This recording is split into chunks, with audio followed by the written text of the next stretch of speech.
დღესწილით გაჩენილმა ძლიერმა ცეცხლმა დაბა მახინჯაურში საერთო საცხოვრებელში მცხოვრები 5 ოჯახი ღია ცის ქვეშ დატოვა. თვითმხილველთა თქმით, ხანძარი თავდაპირველად სახლის პირველ სართულს გაუჩნდა და ბარაკული ტიპის შენობას მალევე მთლიანად მოედო. ხანძარს მხოლოდ 2 ოთახი გადაურჩა. აქ მცხოვრებთა თქმით, მათ ალტერნატიული საცხოვრებელი არ აქვთ, როგორც ადგილობრივები აცხადებენ, შემთხვევის ადგილზე სახანძრო სამაშველო სამსახური 20 წუთის დაგვიანებით მივიდა. 20 წუთის განმავლობაში მოხდა აღიერეს. გარეთ ვიყავ შევერდი თითო ოთახში, ამოვარდა ბუტი რამე გავარდა ბუტმა რამე არ ვიცი. ალბათ გაყვანილობა, იმიტომ ძალიან ძველი გაყვანილობა იყო და იმიტომ. და თან ხის ძველი სახლი რო და ხის ნაშენი იყო და რაღაცა უცებ გავრცელდა. 9 საათი კი დაჭირდა. მე მგონი თუ არ ვწდები გოგო. იმიტომ თლათ მოედო ალი და მე მევიდა სახანძრო.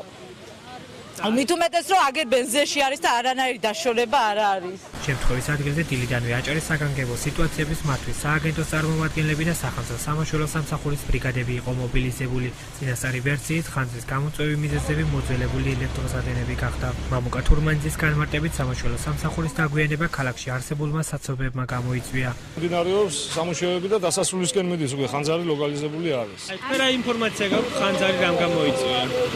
ამას ვერ დავადგენ, სანამ ცეცხლი არ ჩაქრება ბოლომდე და კრიმინალისტები არ შეუდგებიან თავის საქმიანობას.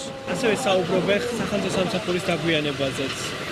სახანძრო ამოვიდა დროზე, ჩვენ ახლა სამაშველო როდესაც მოვდიოდით, კიდევ ერთხელ დავწმუნდით ჩვენი მძღოლების საგზაო წესების ცოდნაში.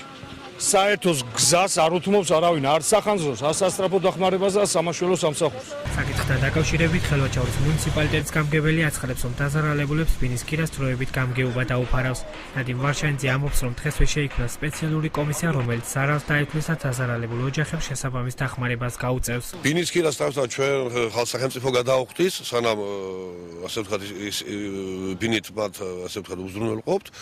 შემდეგ კი გვიჩვენებს ასე ვთქვათ მსვლელობის მიხედვით რა სად ვინ როგორ რანაირად თუ მოხერხდება ადგილზე შევასახლებთ ისევ თუ არა და გამოინახება საშუალება ის საშუალება რითაც ჩვენი მოქალაქეები ქუჩაში არ დარჩებიან. დაზარალებული 5-მდე ოჯახი ამ დროისთვის დროებით მეზობლებმა შეიფარეს.